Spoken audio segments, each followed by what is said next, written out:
On s'est tous déjà posé la question, n'est-ce pas? Comment on fait pour qu'une idée, un rêve, devienne, réel, tangible? C'est une question fondamentale. Aujourd'hui, en s'inspirant des enseignements du grand Bob Proctor, on va décortiquer une méthode pour devenir l'architecte de sa propre vie. Voilà une citation qui met les pieds dans le plat, direct. Ce qu'elle nous dit, c'est que les plus grands murs ne sont pas à l'extérieur, non. Ils sont dans notre tête.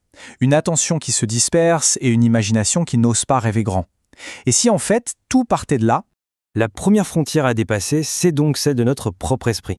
Alors, c'est quoi le vrai problème? Souvent, on se dit que les obstacles, c'est le manque d'argent, de temps, de contact, bref, des trucs extérieurs. Mais en réalité, le vrai blocage n'est pas là. Il est à un tout autre niveau. Le problème est à l'intérieur. Et la clé pour déverrouiller ce blocage interne, elle repose sur un concept, celui des fréquences vibratoires. Une fréquence, qu'est-ce que c'est dans ce contexte? C'est un niveau d'énergie, une sorte de vibration sur laquelle nos pensées opèrent. Il faut imaginer que chaque but, chaque rêve existe déjà sur sa propre fréquence.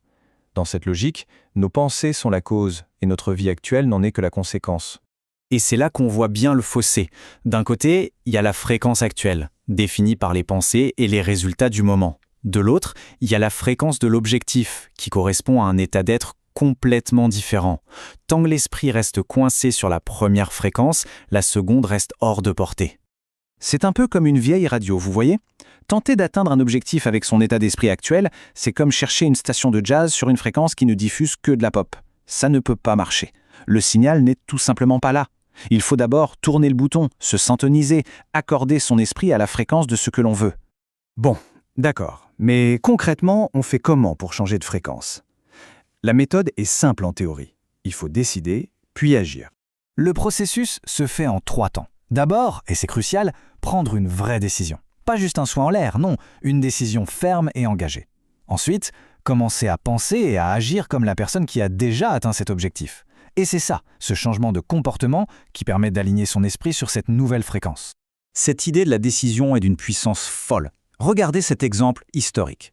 Quand on a demandé à l'ingénieur Wernher von Braun ce qu'il faudrait pour envoyer un homme sur la Lune, il n'a pas sorti une liste de calculs ou d'obstacles techniques. Non, il a juste répondu « la volonté de le faire ».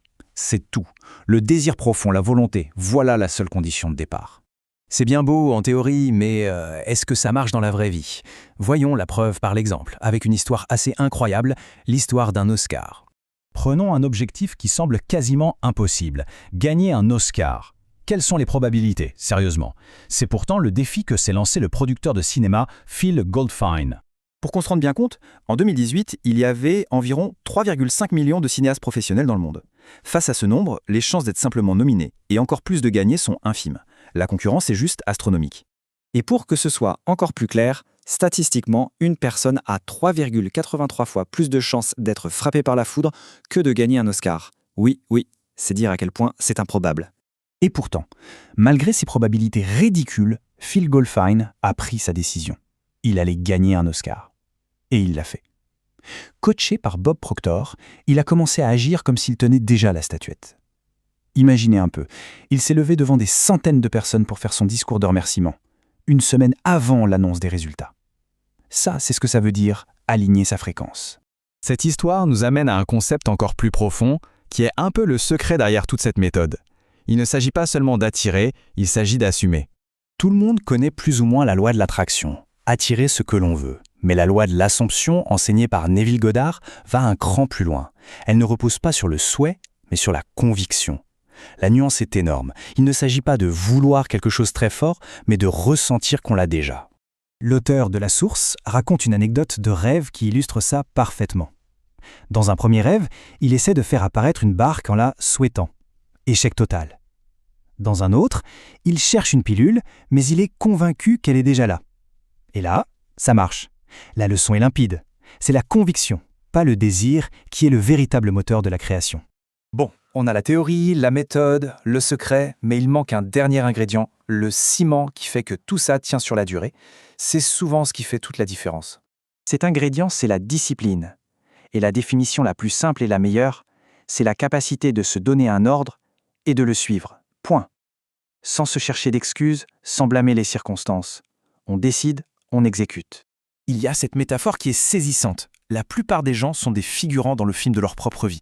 Pensez-y une seconde. On est à la fois le producteur le réalisateur, on a le budget, et pourtant on laisse quelqu'un d'autre jouer le premier rôle. On se contente de regarder notre propre histoire depuis les coulisses. Au final, tout ça pourrait se résumer à cette célèbre phrase d'Henry Ford « Que l'on pense être capable ou ne pas être capable, dans les deux cas, on a raison. La croyance crée le fait. C'est aussi simple et aussi vertigineux que ça. » Alors, la question finale est simple et elle s'adresse à chacun.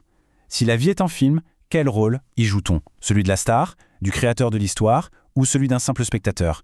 La réponse détermine absolument tout le reste.